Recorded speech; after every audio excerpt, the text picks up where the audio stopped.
Assalamualaikum warahmatullahi wabarakatuh. Waalaikumsalam Para pemirsa podcast Ngobrol Asik bersama Prof. Asikin. Bertemu lagi dan salam sehat kepada kita semua. Setelah episode yang terdahulu kita bicara tentang pembangunan di NTB dalam perspektif pembangunan bidang pariwisata. Sekarang di tengah-tengah kita sudah hadir tokoh yang lama saya inginkan bicara sebenarnya, tapi karena kesibukan beliau waktu itu sebagai ketua DPRD Kota Mataram, yaitu Bapak Haji Didi Sumardi, itu SH. Ini aktivis yang luar biasa karena berbagai organisasi beliau pernah lewati, banyak sekali, sehingga setahu saya juga adik-adik HMI itu hidupnya dari beliau kegiatannya. Habis dari beliau baru ke saya. Pasti cerita adik-adik itu. Saya dari rumahnya Pak Bang Didi, katanya, oke lah, saya bilang kita sama-sama menghidupkan organisasi ini. Alhamdulillah. Nah, sekarang kita mau berbincang-bincang berbagai hal karena beliau sekarang sudah di DPRD Provinsi Nusa Tenggara Barat yang baru saja dilantik, dan beliau menduduki Komisi 5, yaitu bidang pendidikan, kesejahteraan, dan pemberdayaan. Nah, kita akan kulik-kulik, kita akan diskusi menjadi pengalaman kita bersama supaya kita juga nanti adik-adik dan masyarakat, kalau ada hal-hal yang berkaitan program-program pemberdayaan, pendidikan, dan kesejahteraan, bisa menghubungi beliau langsung ke DPRD Provinsi di Jalan Budaya. Saya panggil Mas aja ya. Kalau bilang Pak kan tuan saya gitu. Betul. Mas Didi ya. Jadi gimana ini sekarang banyak orang bertanya apa resepnya nih? Mas Didi ini terus terpilih gitu ya dari di Kota Mataram tuh 3 periode kan? 5 periode. Saya pikir 3 tadi, 5 periode. Terus sekarang terpilih di tingkat provinsi. 6 periode. 6 periode sekarang ya. Yang ke-6. Nah, kira-kira apa kiatnya ini? Kok luar biasa itu? Satu, makasih atas undangannya Kanda Prof. Asikin, izin yang panggil Kanda. Nah, beliau adalah memang guru dan senior dan juga mentor bagi Tiang. Dan apa yang saya khidmati sekarang ini adalah sebenarnya bagian dari proses yang tidak lepas dari Kakanda Prof. Asikin, yang mana di awal jadi mahasiswa beliau adalah sebagai petinggi AMPI bersama almarhum Pak Ridawan, Pak Dr. Ridawan waktu itu, sampun doktor beliau, dan Pak Sabardi, lalu Sabardi, beliau ini 3 serangkai, Prof. Asikin, Pak Ridawan, sama Pak lalu Sabardi. Nah, waktu itu yang begitu awal masuk kuliah ada kegiatan AMPI kaitan dengan orientasi pendidikan, kepemudaan, kemahasiswaan dan kepemudaan. Hingga saya ikutlah kegiatan AMPI. Nah, melalui pintu AMPI itulah kemudian berinteraksi dengan Partai Golkar.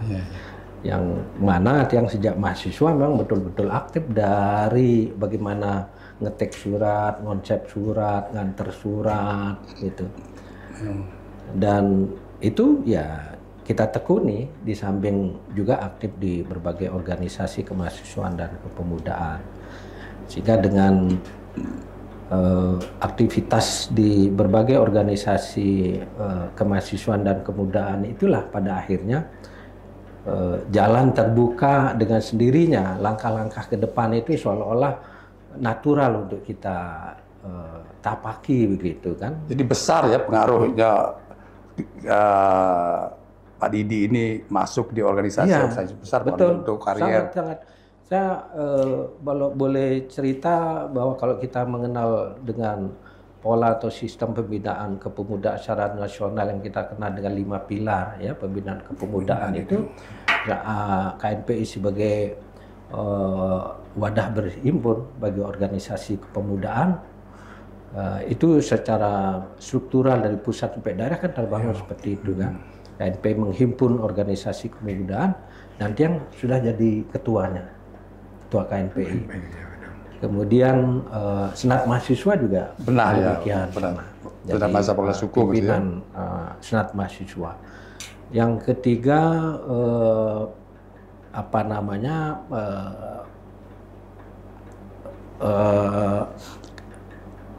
Remaja Masjid, BKPRMI. Yang juga pernah memimpin namanya Remaja Masjid. Terus kemudian Pramuka ya? Yang jadi ketua Pramuka. Nah, kalau HMI udah terbantahkan ya. Itu kan bagian dari KNPI kan. HMI kan. Untuk step ke KNPI kan melalui organisasi kemahasiswaan dan kepemudaan OKP itu HMI ya. Ya tentu begitu masuk kampus organisasi ekstranya HMI kan. Intranya adalah Senat Mahasiswa namanya dulu kan. Kalau sekarang BEM kan.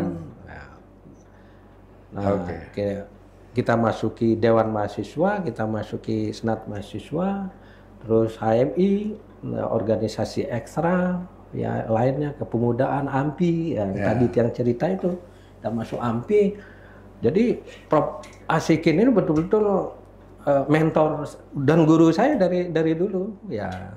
Kita ikuti dan cermati segala pembelajarannya kita ikuti dan seterusnya. Nah, nampaknya dari keseluruhan pilar pembinaan kepemudaan itu yang sudah pimpin. Gitu ya. Itu ya. Jadi kita tahu persis ya karakteristik dari sekian jenis organisasi itu dengan basis-basisnya, dengan katakanlah bidang tugasnya itu kan tidak sama. Yang ada yang syarat dengan pengembangan intelektualitas, ada syarat dengan harus soal-soal kemasyarakatan secara teknis. Karang Taruna itu yang juga pimpin itu sangat berbeda dengan KNPI. Kalau KNPI kan bagaimana mengupgrade katakanlah generasi muda yang dipersiapkan memang jadi leader, jadi pemimpin-pemimpin. Waktu dulu kan, kalau sekarang kan ini serba samar ya, keberadaannya kurang tertata dan kurang terarah. Katakan mengalami disorientasi lah kalau kita boleh istilahkan. Ya. Karena dulu aktivis itu sangat diberikan prioritas oleh pemerintah. Betul, pasti katakanlah orang-orang muda yang potensial mesti itu dibidik, ya kan, oleh partai-partai kan, itu dikader dan diberikan ruang kan, diberikan ruang. Ya dulu kebetulan saya aktivis kan itu, tapi 99 muncul undang-undang di mana ASN tidak boleh berpolitik kan, saya back to kampus kan, betul. Sehingga Bu Ketua DPRD Provinsi Bu Ispi lanjut sama lanjut dan teman-teman lain lanjut, saya kembali ke kampus. Kanda Prof ambil tetap di kampus kan gitu. Itu waktu itu. Ya, baik, itu sejarahnya ya. Katakanlah histori ya, proses historinya untuk pada akhirnya masuklah di wilayah politik. Ya. Dan pertanyaan tadi, kenapa sih selama 5 periode di kota dan sekarang masuk ke provinsi terus terpilih? Akhirnya bagian dari penghikmatan itu kita memastikan bahwa prinsip saya adalah memastikan apa yang diamanahi itu dengan posisinya apapun harus kita jalankan dengan sebaik-baiknya. Dan modal kita, katakanlah kalau kita istilahkan kinerja yang baik itu, itulah yang mengantarkan kita pada step-step kebaikan berikutnya, mencapai target-target berikutnya. Nah, sehingga bagi saya semacam prinsipnya tidak ada target-target kebaikan itu tidak kita capai dengan cara-cara yang baik, ya, dengan prosesnya baik, kita siapkan diri dengan baik, ya. Dan meskipun kita tahu yang kalau sekarang ini berbagai cara orang bisa menuju target itu, ya. Ya. Ada yang baik, ada yang buruk, ada yang siluman, ada gaib, macam-macam kan. Iya, iya. Ya. Dan saya adalah memilih adalah proses yang rasional, ya. Saya melihat kan Mas Didi ini, saya melihat dari tadi kuncinya ya, rajinnya silaturahmi. Ya. Ya, sehingga masyarakat itu tetap mengingat itu. Ya. Ya, itu yang saya cermati ya di masyarakat. Ada undangan A, undangan B, kegiatan A, kegiatan B. Mas Didi sering muncul di situ. Sehingga saya kadang-kadang masyarakat bilang, ada Pak Didi datang, saya nggak enak nggak nemeni kan, sering datang juga kan gitu. Artinya itu juga kayaknya semua harus belajar, betul, membina silaturahmi itu kepada apa namanya abiturennya, kepada pemilihnya atau kepada apa yang dibina itu supaya jangan putus. Gitu. Ya, betul. Sebab ada seorang tokoh, seorang anggota DPRD. Jadi DPRD karena saya ajak keliling sama saya. Begitu jadi DPRD nggak pernah turun lagi. Kan malu saya untuk periode keduanya, malu kita kadang-kadang. Tapi kalau rajin silaturahmi, nggak perlu kita ajak lagi masyarakat. Nah itu yang terjadi saya cermati dalam dunia politik berbasis organisasi ini. Betul. Nah saya ingin tanyakan ini mengenai fokus sekarang di DPRD ini kan diamanatkan menjadi komisi pendidikan, ya komisi DIMA. Bidang kesra dan pemberdayaan. Apa kira-kira fokus di perbaikan ataupun program pembenahan pendidikan kita di NTB ini menurut Pak Didi? Satu kita harus akui bahwa kaitan dengan katakanlah sistem, ya, sistem pendidikan kita adalah belum menemukan katakanlah formatnya secara tepat kan, selalu berganti-ganti, silih berganti, ya regulasi peraturan perundang-undangannya kan, sistemnya silih berganti, ganti menteri, ganti sistem kan, kemudian sistem yang satu belum matang, belum terlihat nampak hasil, diganti dan seterusnya. Yang terutama saya mungkin nanti Mas Didi tidak setuju atau setuju, kok sekarang sistem pendidikan kita ya ada sistem di mana orang tidak boleh tidak naik kelas. Naik kelas ya. Semua naik kelas. Semua naik kelas. Kalau dulu zaman kita kan nggak naik yang kita takuti, sehingga belajar kita. Kalau sekarang semua naik. Semua naik, akhirnya kan ogah-ogahan belajar atau juga naik kelas nanti. Gimana menurut Mas Didi sekarang ini sistemnya kemarin itulah kan sebentar lagi menteri ganti. Ya kan kalau zaman kita kan berorientasi pada nilai ya, yang ditunjukkan dengan raport kan. Iya. Jadi jelas di raport itu standar nilai berapa, yang mana tidak boleh merah gitu ya. Kalau ada yang merah mata pelajaran tertentu tidak naik kan gitu ya. Kalau sekarang ini adalah lebih ke tidak lagi menggunakan orientasi didasarkan kepada nilai secara matematis itu ya, nilai angka gitu kan. Nah, sekarang didasarkan pada lebih kepada bagaimana melihat keunggulan siswa ya, selain akademik juga non akademiknya. Dan non akademik itu lebih kepada bagaimana pembangunan dan pengembangan dirinya sesuai dengan potensinya. Jadi kecenderungannya di sekolah itu sekarang adalah yang masih sekarang berjalan, katakanlah SMA tidak ada istilah jurusan kayak dulu kan, yang IPA, IPS, bahasa kan, yang dari awal yang sudah keruan jurusannya. Kalau sekarang adalah hampir dikatakan tidak terpenuhi jurusan seperti dulu. Betul. Jadi pelajar memilih gitu ya, memilih mata pelajarannya di mana ya. Yang merdeka belajar inilah bebas ya. Kurikulum merdeka belajar ya bebas memilih kan begitu. Nah, sehingga yang sebenarnya yang ingin dijawab oleh sistem dan kurikulum merdeka belajar itu adalah bagaimana pengembangan potensi diri pada siswa itu sesuai dengan potensinya.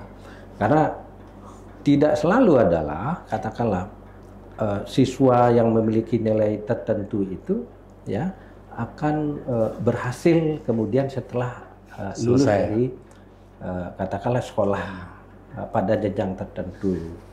Tapi kadang-kadang kan keterlaluan juga. Masa kemarin tuh saya lihat di TikTok itu 2 kali 7 nggak ngerti dia, udah SMA justru itu. Terus ibu kota Mataram yang diketahui, ibu kota NTB. Kalau dulu kan udah hafal mati kita. Betul. Sejarah dunia, sejarah Indonesia. Betul, sejarah.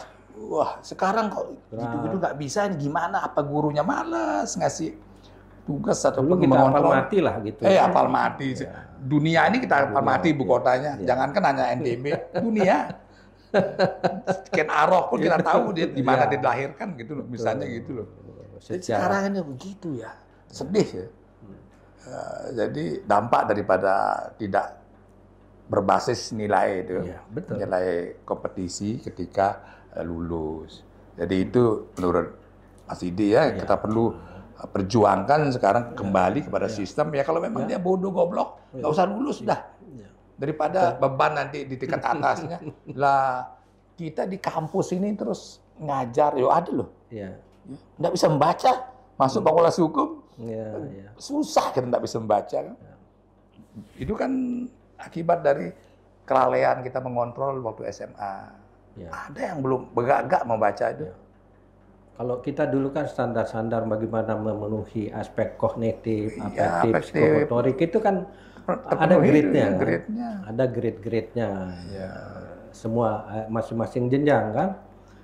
Kalau sekarang memang susah diukur. Iya, kita hanya guru atau dosen ini, gimana berat kita ngajar. Membaca bahasa gagak, membacanya gimana? Baca buku, literatur. Oke, itu mudah-mudahan perjuangan kita untuk memperbaiki itu, Pak Didi. Saya kira aspirasi dari masyarakat. Dari konteks itu dan di tengah situasi dan keadaan seperti itu tentu membawa tantangan tersendiri bagi kita khususnya NTB kan. Kalau bicara dari NTB, saya kira saya harus posisikan pemerintahan provinsi itu adalah selain fungsinya menjalankan fungsi otonominya atau desentralisasinya, juga adalah mengembangkan fungsi dekonsentrasi sebagai perpanjangan tangan pemerintah pusat yang harus mengkoordinasikan, memfasilitasi, mengawasi, kan, mensupervisi kabupaten kota, kan, dan bagaimana mengorkestrasi pembangunan di NTB yang terdiri dari 10 kabupaten kota dan provinsi yang harus melakukan itu. Saya kira di situ titik penting dari posisi pemerintahan provinsi yang selama ini memang komplain dari kabupaten kota seolah-olah provinsi jalan sendiri, kabupaten kota sendiri kan begitu. Bupati diundang gubernur juga nggak mau datang. Staf paling bawah yang dikirim kan, nggak sampai ke bupati nanti ke rapat itu. Di situ tantangan saya kira bagaimana koordinasi menunjukkan peran dan fungsi pemerintah provinsi secara proporsional yang diakui kan oleh kabupaten kota itu memang memiliki peran gitu kan. Yang selama ini kesan kabupaten kota itu kan katakanlah ada satu capaian kinerja tertentu misalnya di sektor kesehatan berhasil menangani stunting misalnya. Ada seolah-olah persepsi bahwa yang kerja kabupaten kota yang mendapatkan reward itu adalah provinsi. Semacam gitu kan. Seolah-olah seperti itu. Nah ini sebenarnya apa namanya persoalan mendasarnya seperti tadi bagaimana kita mewujudkan tugas dan fungsi provinsi ya secara proporsional ya bagaimana mengorkestrasi ya pelaksanaan tugas-tugas pembangunan ya, dan termasuk pemberdayaan masyarakat untuk seluruh wilayah NTB itu harus NTB hadir di situ. Betul. Nah itu yang harus diperjelas. Kaitan dengan pendidikan tadi itu adalah kita harus mengakui bahwa secara kuantitatif maupun kualitatif pengelolaan pendidikan kita masih belum mencapai standar yang kita harapkan. Secara nasional memang memberikan pada kita kan, masih terjadi disparitas ya antara daerah satu dengan daerah lain kan. 10 kabupaten kota kan bervariasi juga kan, yang pada grade-grade tertentu ya. Kemudian kalau kita lihat dari capaian-capaian kinerja pendidikan juga secara kualitatif itu berbeda antara daerah satu dengan daerah lainnya. Dalam satu daerah aja antara jenjang pendidikan satu dengan lainnya juga terjadi kesenjangan. Antara katakan satu level pendidikan katakan kita bicara karena ruang lingkup juga dan tanggung jawab provinsi itu adalah SMA, SMK, itu juga terjadi disparitas antara SMA 1 dengan SMA lainnya, SMK 1 dengan SMK lainnya. Sehingga inilah salah satu manakala kita sering ribut pada saat penerimaan peserta didik baru itu. Kenapa ribut? Karena kita belum mampu menghadirkan ya pendidikan yang memenuhi standar sesuai dengan harapan masyarakat. Sehingga apa? Memang masyarakat mengakui bahwa masih terjadi perbedaan atau kesenjangan dari sisi diantaranya kualitas ya antara sekolah satu dengan sekolah lainnya. Sepanjang itu kita tidak perkecil gapnya, tetap saja terjadi. Tetap akan terjadi seperti itu. Dan menurut saya sampaikan pada Pak Kepala Dikbud bahwa jangan salahkan masyarakat yang memilih sekolah-sekolah yang baik menurut mereka. Itu berarti menunjukkan dia cerdas. Peduli kan? Orang tuanya peduli terhadap bagaimana anaknya. Ia mengarahkan anaknya ke sekolah yang sesuai mereka itu baik kan? Dan anaknya juga menilai sekolah mana yang baik kan sangat logik manakala dia cari sekolah yang baik. Meskipun terkadang itu tidak ketemu dengan aturan, katakan untuk penerimaan siswa baru khususnya menentukan zona itu kan, sistem zonasi itulah yang pada akhirnya memaksa anak sekolah di zonanya, padahal belum tentu sekolahnya juga sesuai dengan ekspektasinya kan. Nah, itu problemnya. Lain halnya kalau kita barengi katakan jamin bahwa sekolah itu adalah dimanapun sekolah itu katakanlah memiliki kualifikasi atau standar kualitas dan kuantitasnya hampir sama, saya kira masyarakat pada akhirnya realistis. Ya, paling akan menyatakan bahwa enggak masalah sekolah ini juga bagus, sekolah ini juga baik, berkualitas, sarana prasarananya oke, semua yang dibutuhkan menurut dia adalah ada di sana dan seterusnya. Mungkin perlu dipanggil tuh dinas PK provinsi ya oleh DPR oleh Bapak bahwa mengapa orang memilih SMA A gitu, karena ngumpulnya orang-orang guru pintar di situ. Harusnya didistribusikan ke semua yang pintar-pintar itu, jadi semua pintar. Sekolahnya tidak ada. Wadahnya harus disiapkan untuk mereka orang pintar tuh mau di situ. Jadi itu saya dengar gitu problem Pak. Kita. Tapi kalau nggak didistribusi, kan guru-guru pinter nih merata Kota Mataram. Ini yang punya nama tuh hanya 2-3 SMA. Kan kasihan SMA pinggiran di Kota Mataram ini. Memang harus punya konsep kita menjamin katakanlah satu dulu stok guru yang berkualitas. Stok guru yang berkualitas. Yang kedua setelah itu pola distribusinya seperti apa, ya tidak menumpuk di satu sekolah. Yang sekarang memang manajemen kaitan dengan soal tenaga pendidik dan kependidikan itu tidak korelatif dengan arah peningkatan kualitas, itu masalahnya. Iya. Nah, kita bergeser di bagian komisinya Mas Didi juga, yaitu mengenai kesejahteraan. Apa problem yang mendasar tentang kesejahteraan masyarakat NTB ini. Satu dikaitkan dengan pendidikan juga tentu punya korelasi yang secara langsung ya, bahwa katakanlah output pendidikan itu adalah punya kontribusi besar menciptakan pengangguran. Itu ya. Dari angka-angka yang ada adalah tidak hanya ya output perguruan tinggi, ya lulusan perguruan tinggi itu jadi penganggur, tapi lulusan SMK itu cukup tinggi, ya cukup besar juga penganggur. Ada juga lulusan SMA, kan SMA tidak selalu secara keseluruhan melanjutkan ke jenjang pendidikan tinggi kan. Ada juga yang meskipun milih SMA, setelah lulus SMA milih bekerja, mau cari kerjaan, nggak mau kuliah katakan. Apakah kurikulum SMA, kurikulum kita ini sudah matching nggak dengan? Nah ini problemnya, bagaimana mematchkan antara katakanlah kurikulum pendidikan kita dengan lapangan kerja. Nah ini banyak konsep sebenarnya yang telah dilakukan, namun belum juga menjawab persoalan kan begitu kan. Oleh karena itu saya kira ini problem serius yang harus dibenahi ya, sehingga bagaimana membangun korelasi antara dunia pendidikan dan dunia kerja itu jadi match ya. Iya betul. Nah, ini problemnya. Yang kedua adalah memang secara kalau kita lihat dari ini maka ini masuk faktor struktural kan. Struktural yang memang harus kita benahi. Di situ ada regulasi, di situ ada sistem, termasuk bagian tidak terpisahkan itu kan pembagian urusan antara pusat, daerah, provinsi, kabupaten, kota ini juga perlu bagaimana dikelola dengan baik sehingga tidak terjadi katakanlah dikotomi ya pengelolaan urusan pemerintahan.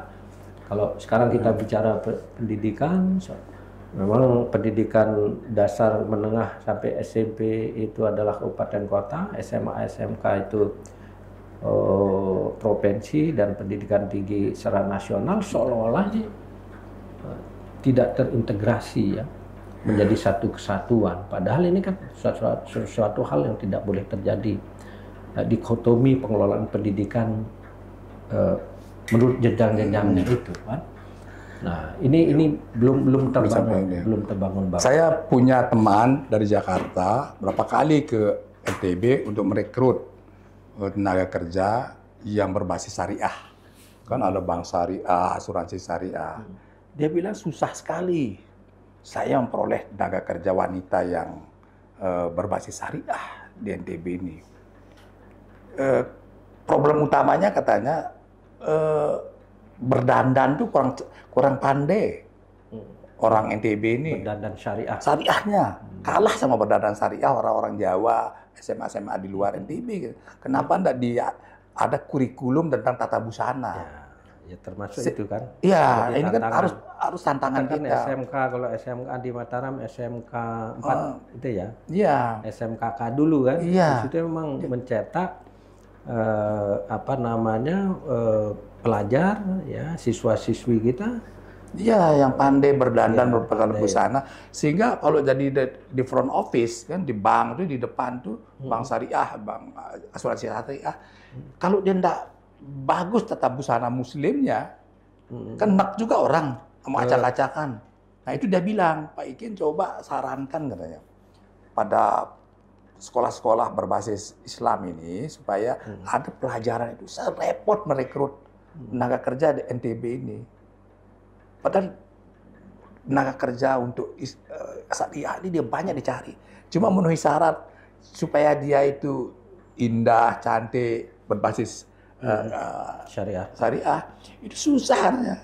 Mungkin tidak pernah dilatih bagaimana berjilbab yang indah, itu sehingga apa karena kadang-kadang yang bukan Islam yang lebih pandai berbusana Islam karena dia pelajari itu kan. Itu problem. Jadi pentingnya kurikulum itu juga ini untuk match-nya ya untuk adik-adik kita di NTB ini. Bahwa pendidikan itu tidak semata-mata IQ-nya kan, cuma busana busana itu penting diperhatikan. Gitu. Dan bagiannya itu juga attitude yang harus dibangun kan. Itu adalah mentalnya, keterampilannya, kedisiplinannya kan. Iya, itu. Ya, ketangguhannya, ya etos kerja gitu ya. Memang cenderung kita adalah anak-anak kita ini kurang tangguh kan. Ya, itu kurang tangguh. Kurang memiliki daya saing ya. Secara jadi kaitannya itu pendidikan dan kesejahteraan itu ya. Keamatan ini sedapat mungkin bisa masuk ke lapangan kerja dan evaluasi sistem bagaimana membangun korelasi antara dunia pendidikan dan dunia kerja. Iya, ini ya yang sebenarnya mudah-mudahan teman-teman di DPR nanti menyuarakan ini perubahan kurikulum, panggil teman-teman struktural di Departemen Pendidikan dan Kebudayaan, teman-teman pengelola pendidikan ini juga supaya memperhatikan perkembangan zaman ini. Terlebih lagi kalau bicara perkembangan zaman, ya, sekarang kan sangat beda dengan zaman kita. Yeah. Banyak kan katakanlah generasi milenial, Gen Z. Itu sangat adaptif dengan perkembangan teknologi informasi kan. Nah ini sebenarnya satu peluang juga untuk bagaimana melakukan satu pola-pola pengembangan kesiswaan ya, sehingga memiliki kualifikasi menguasai IT juga kan. Betul. Nah, ini peluang kurikulum sendiri itu ya. juga harus disesuaikan IT itu. Jangan hanya di sekolah-sekolah komputer aja. Sebenarnya sekolah umum tidak diajarkan itu. Kayak gitu. Sekolah umum ini juga ada mata kuliah kurikulum tentang IT gitu. Jangan kita sekolah di Amikom misalnya, baru bisa ada sekolah. Baik, kita beralih dari kesejahteraannya, tekanannya bagaimana memperbaiki pendidikan yang tentunya match dengan kerja untuk membangkitkan kesejahteraan masyarakat kita. Termasuk bagian tidak terpisahkan ini kan bagaimana kreativitas daerah itu juga menciptakan lapangan kerja dengan mengundang investor ya. Setelah nanti ditata kaitan dengan dunia pendidikan kita ini, kira-kira output dunia pendidikan kita, katakanlah seperti SMK kita siapkan gitu ya. Nah, setelah dipersiapkan itu, kalau bisa sih sebelum kurikulum itu dijalankan sudah ada kerjasama antara investor yang akan mengembangkan katakanlah bidang usaha tertentu. Nah begitu nanti ini lulus, investasinya sudah mulai beroperasi kan. Disitulah mereka harus terserap begitu kan. Iya, itu tantangan memang untuk kerja keras itu. Lembaga pendidikan kita ini mendidik orang-orang yang tangguh kan itu untuk menjadi tenaga kerja ya. Itu juga sebab kalau enggak tangguh pakai aja kultur Arab gitu. Enggak tangguh kan misalnya dia jual sate, itu kan enggak susah itu. Sate gulai kambing kalau enggak habis makan sendiri. Atau jual minyak wangi, kalau enggak habis pakai sendiri. Itu kan kultur malas, bukan kultur tangguh. Jual mebel, kalau enggak laku duduk sendiri. Itu bukan karakter seperti itu yang dididik adik-adik kita ini. Adik-adik kita ini sebenarnya di NTB harus kita didik tangguh. Itu mau kita sebenarnya Pak Didi. Iya, betul. Bukan kultur yang santai seperti saya ceritakan tadi. Pak, kadang-kadang saya iri gitu, pendidikan India gitu. Ya, dia tuh happy terus. Kan? Kerja keras, sesedih apapun tetap menari, menyanyi. Kan beda dengan karakter kultur lain. Bagaimana melakukan itu? Saya kira kondisi yang harus kita ciptakan. Baik. Ya, kondisi itu yang memanage itu kan pemerintah ya. Pemerintah bagaimana menciptakan katakan anak-anak muda kita ya, para pelajar mahasiswa ya, yang kreatif, inovatif, ya kompetitif gitu kan. Harus itu bagus diciptakan. Ya sekarang kan PPDB saja dengan zona ini, Iya. mereka kita nanti juga sekolah juga di sana, nggak mau susah bayar, mempersiapkan diri itu. Ya. Oke, kalau di pemberdayaan, apa yang paling utama sekarang kita harus berdayakan ini menurut Komisi 5 nanti ini? Kan ada pemberdayaan masyarakat, pemberdayaan perempuan kan itu. Ya. Nah, konteksnya nanti akan lebih difokuskan oleh teman-teman di Komisi 5. Pemberdayaan yang memiliki korelasi dengan peningkatan kesejahteraan. Kesejahteraannya tadi ya. Jadi ini kayak 3 mata rantai ya. Pendidikan, kesejahteraan, pemberdayaan. Tentu kalau kita kaitkan dengan bagaimana pentingnya melakukan program atau kegiatan pemberdayaan kemasyarakatan itu tadi bagaimana kita memastikan bahwa pola-pola yang kita lakukan itu bisa menciptakan ya sumber daya manusia yang memiliki kualifikasi yang dibutuhkan, bisa mengembangkan dirinya, dia terampil, dia inovasi kreatif, dia tangguh, dia memiliki etos kerja, disiplin, berani dan seterusnya. Nah, kalau pemberdayaan seperti itu kita harapkan bahwa manakala ini kita dorong mereka akan melakukan usaha tertentu sebagai pelaku usaha, apakah UMKM atau katakanlah jenis usaha kuliner, jasa dan sebagainya. Kita harapkan ini mereka memiliki keunggulan. Termasuk bagian dari pemberdayaan itu adalah bagaimana menguasai katakanlah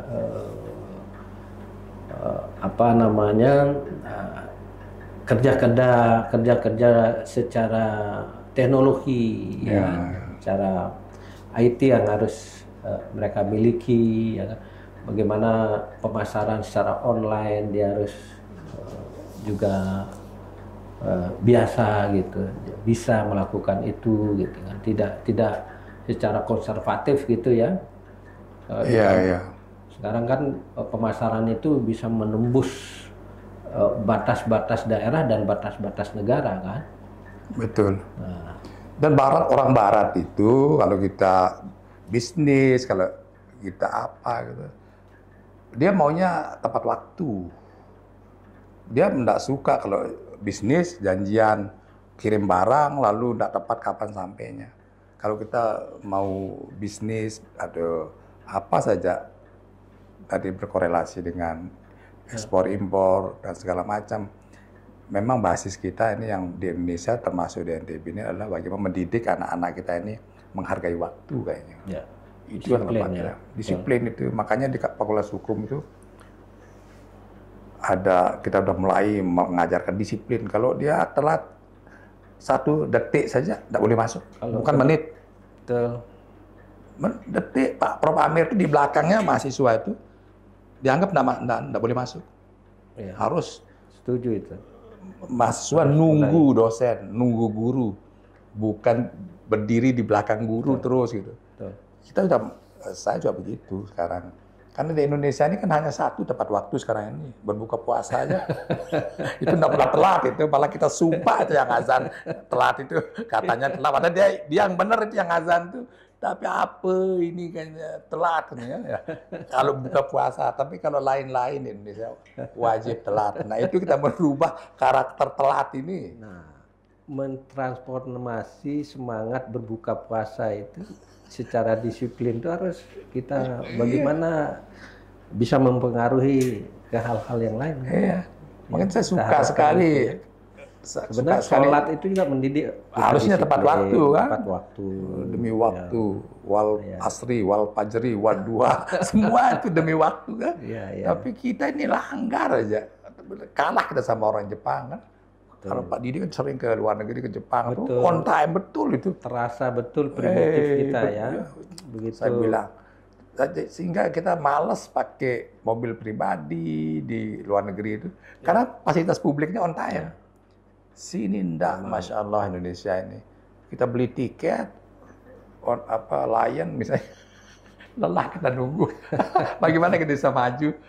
Itulah pendidikan tadi itu. Pemberdayaan itu aspek kedisiplinan, attitude-nya lah, ya karakter mentalnya. Orang mesen apa gitu, terus dia telat, itu paling mantap. Kemarin saya sedang ngomel-ngomel di hotel itu, nunggu setengah jam belum. Saya pesennya nasi goreng aja nggak ada keluar-keluar. Saya bilang nggak jadi. Saya telepon pemiliknya. Apa ini restoranmu sebelah gue? Terlebih kalau kita bergerak di sektor jasa, nah, hal-hal seperti itu sangat prinsip itu, sangat penting. Bagaimana disiplin melayani itu kan? Iya, jasa ini. Saya bilang sama pemilik, terus nelpon saya kan, pemiliknya bos. Anda cerita bos ini. Dia bilang, Prof minta maaf, untung Bapak ngomel-ngomel di hotel saya. Kalau ketemu orang bukan Prof asikin, bagaimana madu saya kan? Ya itu udah Pak, saya bilang itu saya itu sengaja ngomel-ngomel. Karena tidak ingin citra pariwisata kita, citra hotel, citra apapun rusak gara-gara lambat dilayani. Masa soto saya nunggu setengah jam, soto dipesan ke tamu saya. Setengah jam belum keluar sotonya. Saya bilang gimana ini? Jadi artinya perjuangan pemberdayaan itu juga masyarakat yang bergerak di semua sektor, ada sektor jasa, ada sektor usaha. Ya, semua sektor, ada ekonomi, ada masyarakat, berbagai sektor-sektornya ya. Iya, karena itu dampaknya kepada, selalu saya katakan, keamanan, ekonomi, pendidikan ini berdampak kepada nanti pembangunan ekonominya. Iya. Ya. Susah ya kita bangun ekonomi kalau keamanannya terganggu. Ya, itu susah. Norwegia dan Denmark itu negara yang paling aman di dunia kan. Itu satu kejahatan dalam setahun. Padahal itu dia negeri tanpa Tuhan itu. Dalam buku itu negeri tanpa Tuhan dijuluki. Tapi betapa dia tertibnya. Kita itu macam kita meniru ya bangsa-bangsa yang lebih maju dari kita ya. Tingkat kejahatan cuma satu dalam setahun di negara itu. Satu kesempatan saya juga berkunjung ke beberapa kota di beberapa negara. Taruhlah kalau di Eropa itu memang susah dikejar lah. Katakanlah di ASEAN saja mereka lebih kita harus akui mereka harus maju untuk bagaimana membangun pemberdayaan ke masyarakatnya kan. Masuk di New Zealand gitu ya. Seperti tadi satu distrik orang miskin di situ terhitung orang. Satu distrik satu provinsi kalau di kita. Kadang ada yang 1, 2 orang, 3 orang gitu ya. Dan luar biasanya itu saya masuk ke kantor polisinya ya. Polisi di situ sejenis Polres lah kita ya. Itu tercatat di tabel-tabel gangguan kriminalitas itu kok 0 aja. Saya bertanya apa betul itu? 0? Betul, memang tidak ada terjadi gangguan kriminalitas. Betul. Memang itulah dia sangat konsekuen dengan moral ya, sangat konsekuen dengan tindakan-tindakan yang tidak bermoral itu. Ya, kaitan dengan ini ada cerita Kanda Prof ini pada beberapa waktu dulu saya menjadi ketua komite di sekolah. Yang sekolah kita dulu yang dibina oleh UNRAM di SD model itu. Ya. Di situ kan banyak anak bule juga. Nah, ada anak bule dari Australia juga sekolah di situ. Kemudian pada saat orang tuanya datang ke sekolah ya, untuk dengan satu keperluan, bertepatan dengan waktu makan anak-anak. Anak-anak kan di situ diajarin makan antri kan. Pada saat antri anaknya ini tiba-tiba dilihat sama orang tuanya nyerobot, maju dia ke depan. Marah besar itu orang tuanya, komplain sama sekolah. Sampai di rapat komite sekolah dibawa masalah itu. Saya minta pertanggungjawaban sekolah terhadap anak saya, kenapa seperti itu. Nah, dan waktu itu kita di komite sekolah ini bersama sekolah, komplain seperti itu kita anggap ya saya kira wajar. Kita terima dan kemudian ditindaklanjuti oleh sekolah. Kemudian di rapat yang kedua, kebetulan ibunya jadi pengurus komite, menyuarakan hal sama, mengangkat masalah itu. Kok anak-anaknya seperti itu? Seingat saya lebih dari 3 kali komplain soal itu. Kenapa? Nah setelah itu baru kita berpikir, Kanda Prof, kenapa ini? Ternyata memang basis pendidikan di Australia itu beda dengan kita. Lebih mengedepankan karakternya. Makanya dia bilang, saya tidak ngejar nilai anak saya berapapun. Saya tidak peduli, yang saya peduli itu mentalnya itu. Ya. Mentalnya itu saya percuma nilai bagus kalau mentalnya seperti itu katanya. Itu yang penting. Itu. Saya kira menjadi pelajaran kan. Kira-kira pesan moral yang lain Pak Didik sebelum kita akhiri. Ya baik. Kaitan kan bagaimana membangun NTB khususnya menjadi tugas saya dalam di bidang kesejahteraan sosial, kesejahteraan rakyat dan pemberdayaan masyarakat. Ya, ini adalah urusan-urusan yang sangat fundamental dan sangat kompleks masalahnya dan krusial. Soal pendidikan memang perlu. Ini belum action, kita belum rapat komisi soal membahas soal pendidikan. Kesempatan pertama untuk kami akan mengundang semua pihak yang berkaitan dengan pengelolaan pendidikan yang kita akan dalami, telaah. Kemudian kita akan petakan masalah-masalah seperti apa yang arahnya adalah bagaimana kita mengurangi kesenjangan disparitas itu sebagai bagian dari tanggung jawab kita memenuhi hak konstitusional warga yang harus mendapatkan pendidikan yang baik dan berkualitas. Itu pendidikan. Ya. Yang kedua adalah di sektor kesehatan kita masih juga menghadapi hal yang disparitas, ya kesenjangan kesehatan, layanan kesehatan antara 10 kabupaten kota beda kan, tidak sama, baik dari ketersediaan tenaga medis ya. Kalau di kota Mataram sudah luar biasa ya luar biasa rasio antara jumlah dokter ya, jumlah dokter di puskesmas, rasio jumlah dokter spesialis dengan masyarakat dilayani relatif kita lebih tinggi dibanding kabupaten kota lain. Artinya masih terjadi disparitas ya, katakanlah pengelolaan urusan kesehatan, belum kaitan sarana prasarana kan, prasarana kesehatan, dan dari nakes dan alkes ini berpengaruh pada output bagaimana menjamin kesehatan masyarakat. Di samping itu kalau bicara stunting memang ada faktor kulturalnya, ada faktor struktural. Saya kira ini harus kita benahi ke depan sehingga kita betul-betul bisa membangun ya kesehatan masyarakat kita dengan baik, dengan standar-standar yang lebih katakanlah lebih berkualitas ya dibanding waktu-waktu sebelumnya. Nah, memang saat ini masih fokus kita concern menangani soal stunting, soal katakanlah kemiskinan. Ya, soal kaitan dengan kesehatan ya, pelayanan kesehatan ya secara umum, bagaimana meningkatkan derajat kesehatan masyarakat kita.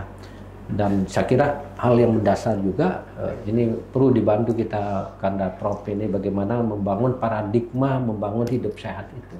Seolah-olah sektor kesehatan itu menangani orang sakit. Ya. Seharusnya adalah yang kita kedepankan bagaimana menjamin masyarakat sehat. Kan? Kalaupun sakit itu accident dari suatu keadaan ya akibat dari faktor tertentu kan, itu juga perlu ditangani dengan baik kan. Dan kaitan dengan soal kesejahteraan, saya kira kuncinya adalah lapangan pekerjaan yang harus kita jamin dapat memenuhi ya kelayakan untuk berusaha sebagai jaminan untuk bagaimana kita memenuhi kelayakan mereka hidup. Kan? Dan ini tantangan tersendiri dan mata rantai tidak terpisahkan antara pendidikan itu, antara pendidikan dan dunia usaha. Ini di sektor kesejahteraannya. Nah, kita belum juga berbicara soal pemberdayaan ya, kemasyarakatan, pemberdayaan perempuan, bagaimana penciptaan lapangan pekerjaan. Nah, ini tantangan tersendiri bagi kita, termasuk adalah yang akan menjadi perhatian khusus kita adalah masalah tenaga kerja. Tenaga kerja TKI lah keluar. Ya. Nah, ini menjadi konsen ya? Ya konsen kita untuk kita bagaimana lebih berorientasi mengirim tenaga kerja terampil daripada tenaga kerja kasar. Ya ini menjadi tantangan tersendiri. Nah, ada korelasinya dengan sekolah tadi itu kan, gimana menyediakan atau menciptakan sekolah-sekolah dengan kualifikasi tertentu yang kita harapkan juga ini tersambung dengan kebutuhan bangsa kerja di luar negeri. Ini kan harus upaya-upaya melakukan itu. Ya, luar biasa beratnya nih. Bagaimana menangani soal kemasyarakatan ya. Saya kira nanti kita sering mengundang Anda Prof ya. Jadi masyarakat ya kita persilahkan nanti memberi masukan juga ke Komisi 5 jika ada saran-saran ya yang berkaitan dengan pendidikan, pemberdayaan dan kesejahteraan.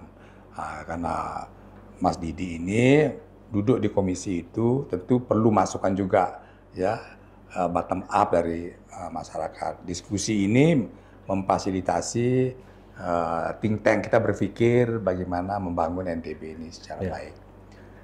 Demikian, tidak terasa hampir 1 jam kita diskusi. Rasanya masih banyak yang belum terungkap, tapi kita berharap nanti Mas Didi akan tampil bukan hanya hari ini, tapi kita akan undang lagi pada saat sudah action nanti akan ketemu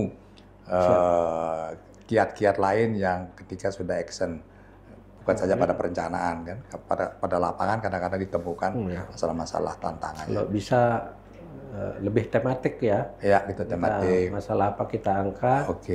Ya tidak hanya sendiri, kalau bisa. Saya undang bersama yang lain. Pimpinan OPD terkait. Nanti kita undang. Ini saya juga ingin mengundang Ibu Ketua, belum sempat, supaya kita akan dengar para pimpinan ini penganggarannya seperti apa nanti prioritasnya kan, karena ketok itu juga memerlukan kebijakan pimpinan. Anggaran menjadi tantangan tersendiri. Di tengah kita memang masih memiliki anggaran daerah atau APBD itu masih rendah. Baik, Bapak Ibu sekalian dan teman-teman remaja, mahasiswa yang mendengarkan podcast kita malam ini, telah banyak diuraikan tadi mengenai program-program Komisi 5 di DPRD Provinsi. Mudah-mudahan itu menjadi renungan kita bersama dan masukan kita kepada DPRD untuk kebaikan Provinsi Nusa Tenggara Barat. Sampai ketemu di lain waktu. Mohon maaf jika terjadi kekurangan. Billahi taufiq wal hidayah. Wassalamualaikum warahmatullahi wabarakatuh. Waalaikumsalam warahmatullahi wabarakatuh.